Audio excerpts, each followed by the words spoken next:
안녕하세요 여러분, 더 작은 자입니다. 이번 영상은 마태복음 2장 나머지 부분을 해보도록 하겠습니다. 2장 19절에서 23절 말씀을 먼저 나누고 여러분들과 함께 이 말씀의 뜻을 나눠보도록 하겠습니다. 19절, 헤롯이 죽은 후에 주의 사자가 애굽에서 요셉에게 현명하여 이르되 일어나 아기와 그의 어머니를 데리고 이스라엘 땅으로 가라. 아기의 목숨을 찾던 자들이 죽었느니라 하시니 요셉이 일어나 아기와 그의 어머니를 데리고 이스라엘 땅으로 들어가니라. 그러나 아켈라오가 그의 아버지 헤롯을 이어 유대의 임금됨을 듣고 거기로 가기를 무서워하더니 꿈에 지시하심을 받아 갈릴리 지방으로 떠나가 나사렛이란 동네에 가서 사니 이는 선지자로 하신 말씀에 나사렛 사람이라 칭하리라 하심을 이루려 함이러라. 아멘. 자, 앞에 시간에서 제가 조금 빼먹은 부분이 있습니다. 뭔가 그러면은 이 2장에는 특별히 구약을 인용하는 데가 4군데나 나와요. 원래 마태복음 자체가 구약을 인용을 많이 하는데 유대인을 대상으로 썼으니까 그렇죠. 특별히 2장에는 더 많이 인용을 합니다. 5절, 이는 선지자로 이렇게 기록된 바 땅땅땅 되리라 하였음이니라. 15절, 이는 주께서 선지자로 통하여 말씀하신 바 땅땅땅 함을 이루려 하심이라. 17절, 이에 선지자 예레미야를 통하여 말씀하신 바 땅땅땅 함이 이루어졌느니라. 23절, 이는 선지자로 하신 말씀에 땅땅땅 하심을 이루려 함이러라. 다 구약이 바로 우리 주 예수 그리스도와 연결되어 있죠. 예수 그리스도가 복음의 핵심이자 참 하나님이기 때문에 구약이 이렇게 연결되어 있는 것입니다. 여러분, 예수 그리스도를 주인공으로 보고 구약을 봐야 합니다. 신약의 관점에서 구약을 볼 때 참 하나님의 깊은 뜻을 우리가 더 깊이 있게 이해할 수 있다고 보시면 될 것 같습니다. 구약은 예수님의 그림자고 예수 그리스도는 복음의 실체인 것입니다. 요한복음 20장 31절, 오직 이것이 기록하면 너희로 예수께서 하나님의 아들 그리스도이심을 믿게 하려 함이요 또 너희로 믿고 그 이름을 힘입어 생명을 얻게 하려 함이러라. 요한복음 17장 3절, 영생은 곧 유일하신 참 하나님과 그가 보내신 자 예수 그리스도를 아는 것이니라.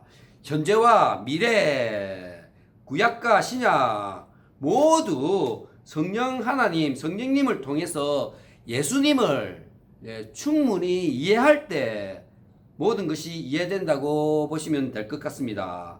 인류, 역사, 세계사도 바로 예수 그리스도 복음의 역사를 이해하고 볼 때 참 이해가 되는 것이죠. 무신정변도, 진황제 통치도, 십자군 원정도 복음의 관점에서 볼 때 충분한 이해가 이루어지는 것입니다. 세상 역사를 이해하려면 우리 주 예수 그리스도를 먼저 알아야 되는 것이죠. 자, 그리고 세상 살아가는 동안 우리가 복음의 사람들이 어려움이 많이 닥칩니다. 어려움이 있고 환란이 있고 이렇지만은 예수 그리스도를 이해하면은 이게 슬픔과 두려움 대신에 기쁨과 승리, 평안이 함께 동반되는 그러한 삶을 살아갈 수 있죠. 요한 1서 5장 4절, 무릇 하나님께로 난 자마다 세상을 이기느니라. 세상을 이기는 승리는 이것이니 우리의 믿음이니라. 요한복음 15장 11절, 내가 이것을 너에게 이르면 내 기쁨이 너희 안에 있어 너희의 기쁨이 충만하게 하려 함이라. 그리고 여러분, 성경을 보면은 예수님 공생애가 3년 반 이렇게 얘기하고 있습니다. 그 전에 공생애 전에 30년, 누가복음에 보면은 12살일 때까지만 12살일 때 사건만 등장하고 다른 것은 등장 안 해요. 그 말은 무슨 말이냐 그러면은 예수님의 공생의 3년 반이 아주 중요하다는 거죠. 예. 이 말은 무슨 말이냐? 예수 그리스도가 우리에게 아주 중요하다는 것입니다. 예수님을 모르고 인생을 살아왔다면 몇십 년을 살았건 몇 년을 살았건 간에 예수님을 만난 그 시점으로부터 사는 삶이 아주 의미가 깊고 정말 값진 삶이라고 보시면 될 것 같습니다.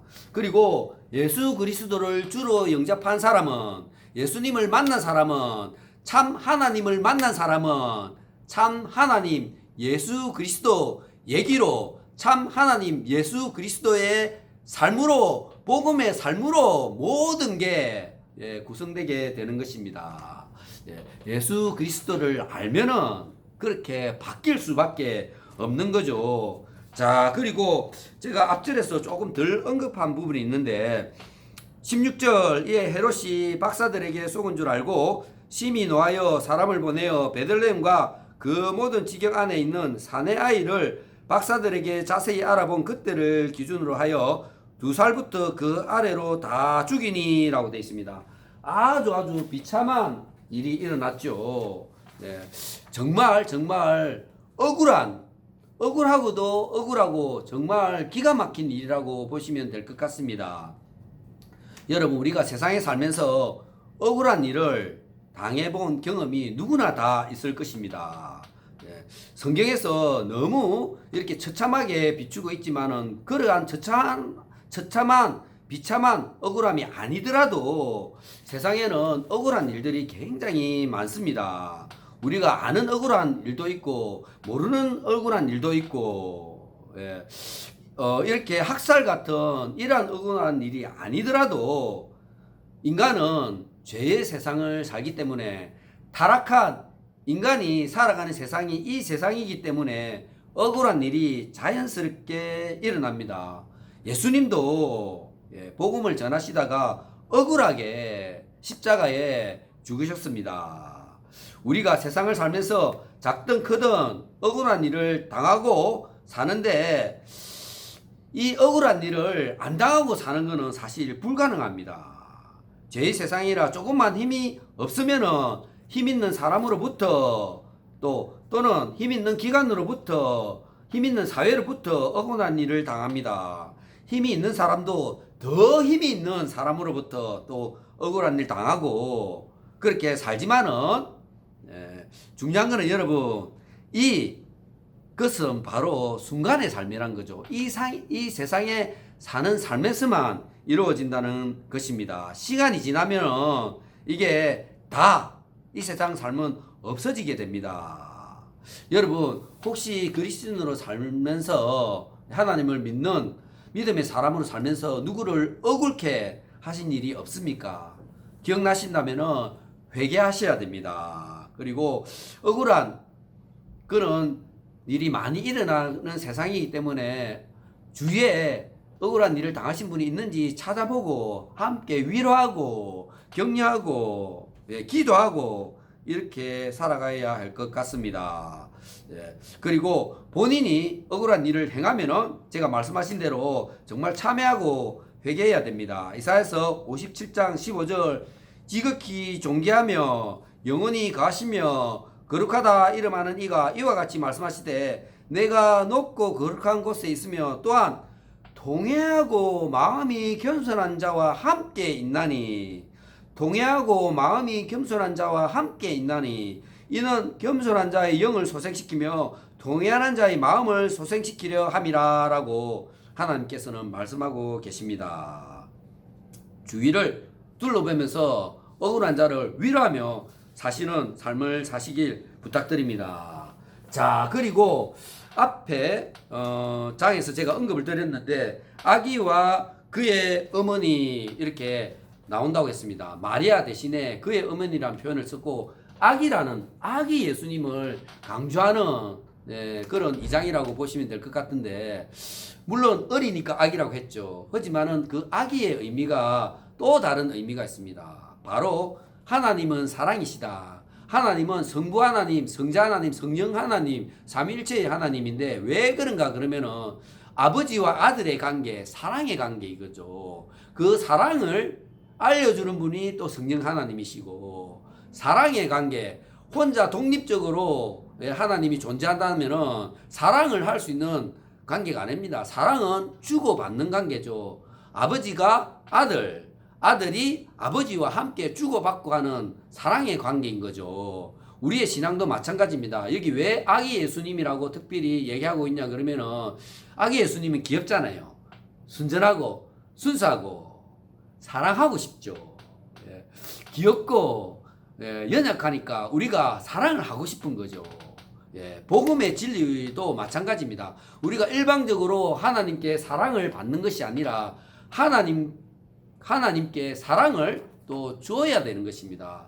그래서 그 모습이 연약한 모습, 아기의 모습으로 이렇게 비치니까 우리가 사랑을 줄 수 있는 마음이 생기면서 사랑의 교제가 이 아기 예수님을 통해서 더 많이 일어난다고 보시면 될 것 같습니다. 사랑은 표현해야 됩니다. 사랑은 주고받는 것입니다. 사랑은 관계입니다. 나와 아기와 상관이 없는 게 아니라 아기 예수와 상관이 없는 게 아니라 정말 사랑스러운 아기, 예, 그렇게 보시면 됩니다.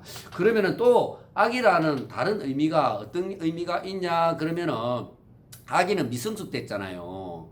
우리가 신앙생활 하면서 미성숙한 신앙인들을 주위에 볼 때가 많습니다. 그거를 무시하고 나보다 못하다고 막 그렇게 하면 안 됩니다. 사랑해야 되죠. 미성숙한 신앙인들도 우리가 사랑해야 되는 것입니다. 그리고 미성숙한 완벽하지 못한 교회도 존재할 수 있습니다. 우리가 함께 예배를 드리는 교회 내에도 미성숙한 모습을 많이 보일 때가 많습니다. 예, 뭐 직책이 높다고 해서 미성숙한 것이 아니고 복음의 진리를 제대로 모를 때 미성숙한 신앙이 나타나며 그리고 죄인이 모인 곳이 교회이기 때문에 미성숙한 모습을 많이 볼 때가 있습니다. 그때 우리가 어떻게 해야 됩니까? 예, 아기 예수님을 사랑하듯이 우리가 사랑으로서 교회를 이끌어야 되는 것입니다. 여러분 공감하십니까? 자, 그리고 아주 또 중요한 얘기가 있는데 나사렛이란 제가 정말 감명 깊게 깨달았는데 이것도 여러분들과 함께 나눠보도록 하겠습니다. 자, 여기 보면은 나사렛 예수가 나옵니다. 그죠? 예. 이는 선지자로 하신 말씀에 나사렛 사람이라 징하리라 하심을 이루려 함이라 라는 구절이 나옵니다. 그 앞에 보면은 예, 거기로 가기를 무서워하더니 라고 되어 있습니다. 예, 복음의 사람은 무서워해도 하나님께서 이렇게 이끄십니다. 그렇게 해서 나사렛 동네에 결국에 가게 만들고 나사렛 사람이라 칭하기까지 이렇게 또 연결이 되는 거죠. 우리가 복음 안에서는 두렵고 무서워도 하나님께서는 우리가 완벽한 것을 원하지 않습니다. 부족하지만은 그 부족함을 완전한 복음에 함께 연합하게 할 수 있는 분이 바로 하나님이십니다. 능력의 하나님, 우리 주 예수 그리스도의 하나님이신 거죠. 자, 나사렛. 여러분, 왜 이 나사렛이라는 게 중요하냐 그러면은 신구약을 통틀어서 나사렛이란 단어가 여기 처음 등장합니다. 예, 나사렛이란 말은 예수님을 지칭할 때 나사렛 예수라고 이렇게 하는데 사복음서에 공통적으로 등장을 해요. 마가복음 10장 47절 나사렛 예수시란 말을 듣고 소리질러 이르되 다윗의 자손 예수여 나를 불쌍히 여기소서 하거늘 누가복음 18장 37절 그들이 나사렛 예수께서 지나가신다 하니 예, 요한복음 19장 19절 빌라도가 배를 써서 십자가 위에 붙이니 나사렛 예수 유대인의 왕이라 기록되었더라. 그리고 본인도 예수님 주님 본인도 직접 자기 자신을 나사렛 예수라고 언급하셨습니다. 사도행전 22장 8절 내가 대답하되 주님 누구시니까 하니 이르시되 나는 내가 박해하는 나사렛 예수라 하시더라. 예, 바울이 예수님을 만날 때 예수님이 본인을 나사렛 예수라고 이렇게 고백하십니다. 예, 본문 23절에 보듯이 예수님께서는 나사렛에서 성장하게 됐는데 이게 예언 성취를 이루기 위함이라고 표현되고 있습니다. 그러면은 정말 예언 성취가 맞는지 보도록 하겠습니다. 나사렛 이게 나사렛이란 말이 나오는 거 유추하는 게 두 가지 설이 있는데 그것부터 일단 짚고 가도록 하겠습니다. 첫 번째, 나자렛이란 말이 있는데 네젤 왕관이란 뜻이 있고 또 이 말은 싹 트는 것을 의미하는 어원에서 나왔다고 하는 얘기가 있습니다. 예.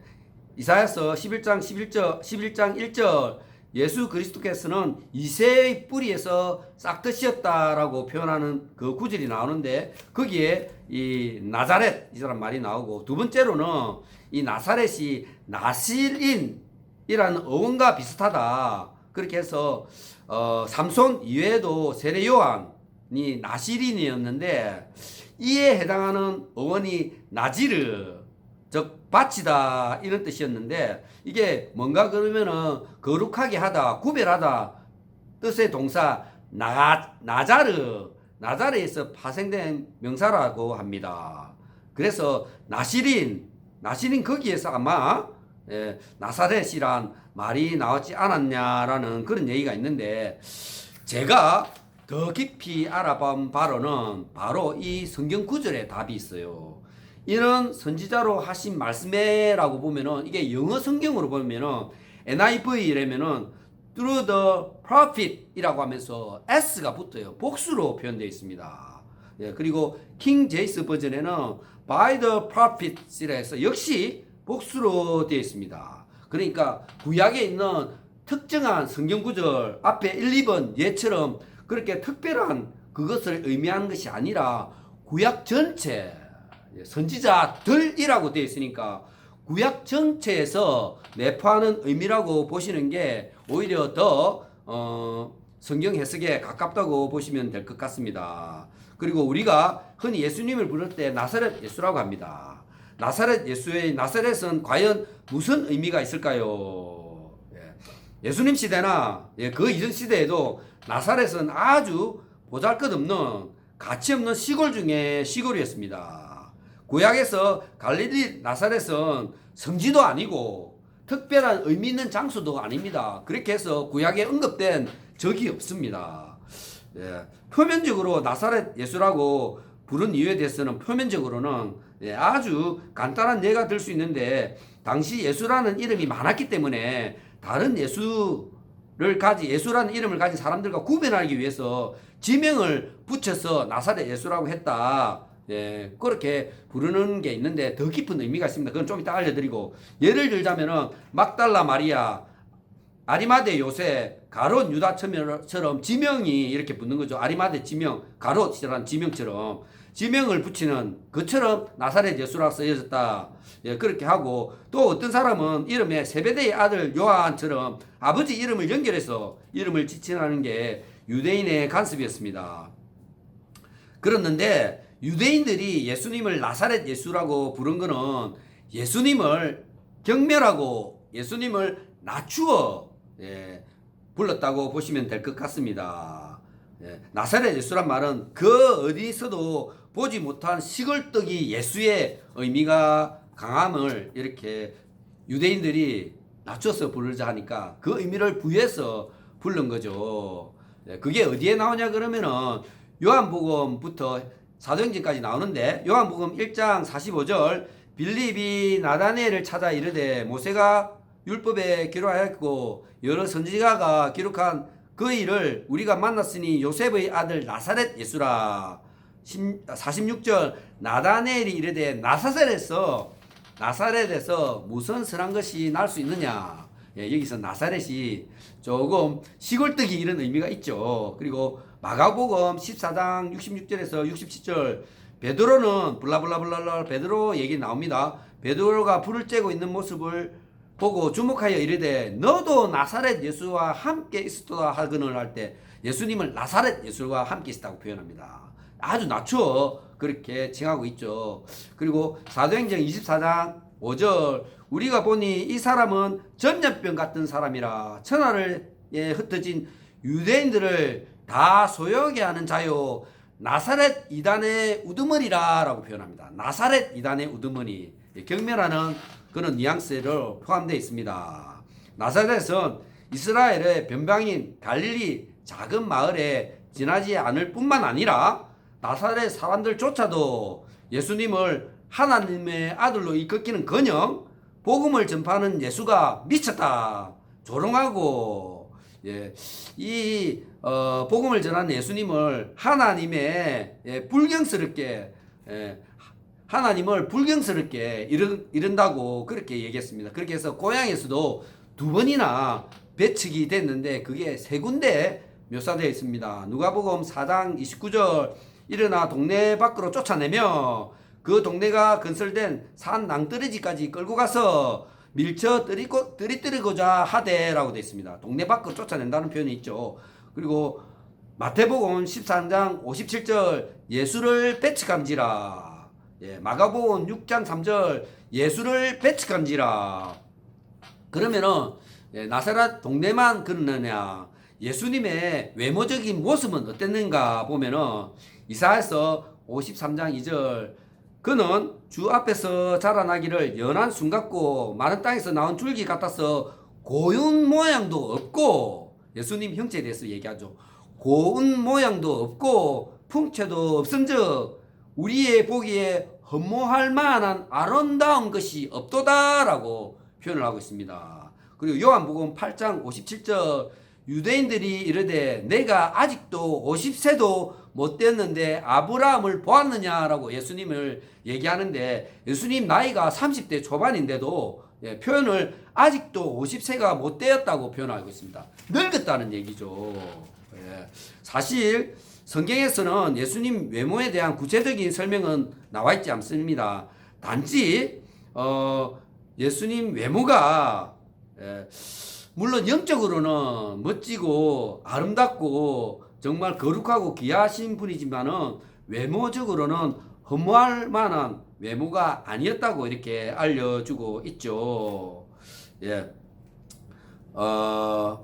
그러면은 왜 이러한 외모를 가졌을까요? 왜 총구석에서 자라났으며 이름도 없는 마을 그리고 유대인들로부터 경멸하는 미움 같은 그런 것을 받으면서 이렇게 하셨을까요? 그에 대한 대답은 예수님께서 하신 말씀에 답이 있습니다. 누가복음 4장 16절에서 19절 예수께서 그 자라신 곳 나사렛에서 이르사 안식일에 늘 하시던 대로 회당에 들어가사 성경을 읽으려고 서심해 선지자 이사야의 글을 들이거늘 책을 펴서 이렇게 기록된 데를 찾으시니 답은 여기 있습니다. 곧 주의 성령이 내게 임하셨으니 이는 가난한 자에게 복음을 전하시려고 내게 기름을 부으시고 나를 보내사 포로된 자에게 자유를 눈먼 자에게 다시 보게 함을 전파하며 눌린 자에게 자유롭게 하고 주의 은혜의 해를 전파하려 하려 하심이라 하였더라. 바로 가난한 자의 친구 예수 그리스도, 포로된 자의 친구 예수 그리스도, 눈먼 자의 친구 예수 그리스도, 눌린 자의 친구 예수 그리스도인 것이죠.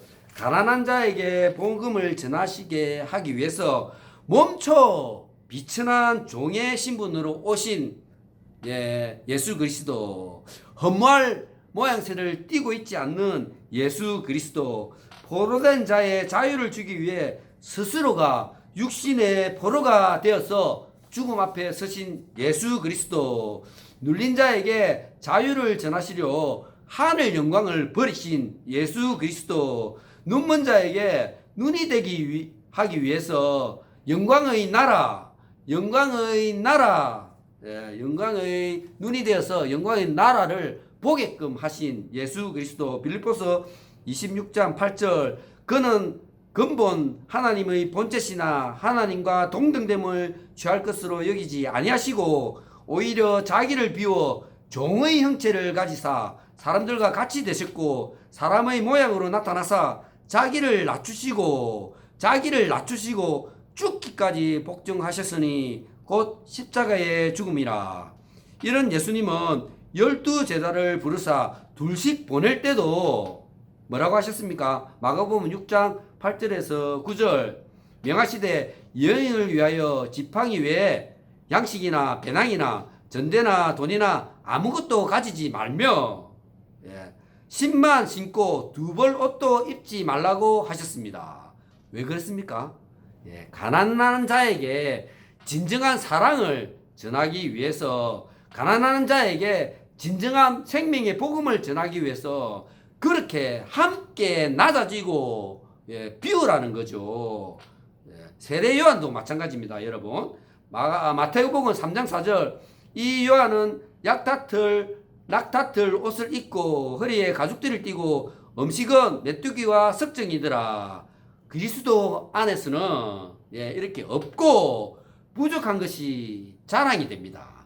가난이 자랑이 되죠.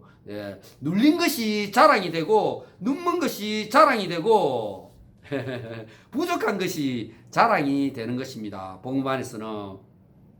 자, 그리고 이 복음 안에서는 멸시와 조롱, 경멸이 반대로 예수 그리스도를 통과할 때 참 기쁨, 예수님께서 기뻐하시는 참 기쁨의 도구로 쓰임을 받는 거죠. 마태복음 25장 35절에서 36절 내가 줄일 때에 너희가 먹을 것을 주었고 목마를 때에 마시게 하였고 나그네 되었을 때 영접하였고 헐벗을 때에 옷을 입혔고 병들었을 때 돌보았고 옥에 갇혔을 때 와서 보았느니라. 마태복음 25장 40절 땅땅땅 지극히 작은 자 하나에게 한 것이 곧 내게 한 것이라 하시고 마태복음 5장 16절 이같이 너희 빛이 사람 앞에 비치게 하여 그들로 너희 착한 행실을 보고 하늘에 계신 너희 아버지께 영광을 돌리게 하라. 시글뜨기 나사렛 예수, 그 속에는 하나님의 영광이, 하나님의 참 사랑이 있습니다. 가치됨, 낮아짐, 섬김, 헌신, 절제, 온유가 예수 그리스도, 나사렛 예수 그리스도 속에 있는 것이죠. 세상 사람들은 하찮은 것으로 조롱의 대상을 생각합니다. 세상에는 기댈 것도 없고 의지할 것도 없고 가난하고 못난 사람이 의외로 많이 존재합니다. 바로 우리가 복음을 들고 그분들을 만나야 하는 이유가 여기에 있는 거죠. 억울하고 원통한 사람, 한만한 사람, 이분들을 예수 그리스도 이름으로 우리가 만나고 위로하고 돌보고 사랑해야 하는 것입니다. 죄 많은 세상, 섬김은 예수 그리스도처럼 섬김은 바로 하나님의 영광, 하나님의 거룩, 하나님의 사랑의 표현인 것입니다. 그리고 예수님은 이 생애를 살면서 한 번도 특혜를 받거나 누린 적이 없습니다. 자기 자신을 위해서 한 번도 사신 적이 없죠. 주시고 베푸시고 치료하시고 섬기시고 평범한 사람보다도 더 낮은 자의 삶, 자신을 비우고 종이 되는 삶, 늘 그러면서도 늘 하나님을 찾고 기도하고 그렇게 사시면서 억울하고 원통한 사람과 함께 하신 예수님, 바로 나사렛 예수님은 세상과 구분되는 삶을 살았습니다. 우리 그리스도인 예수님을 구주로 영접한 우리의 삶도 바로 예수님처럼 세상과 구분되는 삶을 살아야 됩니다. 세상과 달라야 됩니다. 교회는 세상과 달라야 됩니다. 똑같을 수가 없습니다. 마음이 다르고 생각이 다르고 생활이 달라야 합니다. 세상과 구분 지어야 합니다. 원수도 사랑하면서 살아야 합니다. 거룩하게 살아야 합니다. 이 땅에서 하늘나라 천국을 누리면서 그 천국을 약한 자, 억울한 자, 아픈 자, 병든 자를 함께 그 천국을 나누어 주어야 합니다. 나는 죽고 내 속에 있는 참 예수 그리스도가 드러나면서 인생을 살아야 하는 것이죠. 네, 이번 영상은 여기까지입니다. 감사합니다, 여러분. 더 작은 자였습니다. 할렐루야!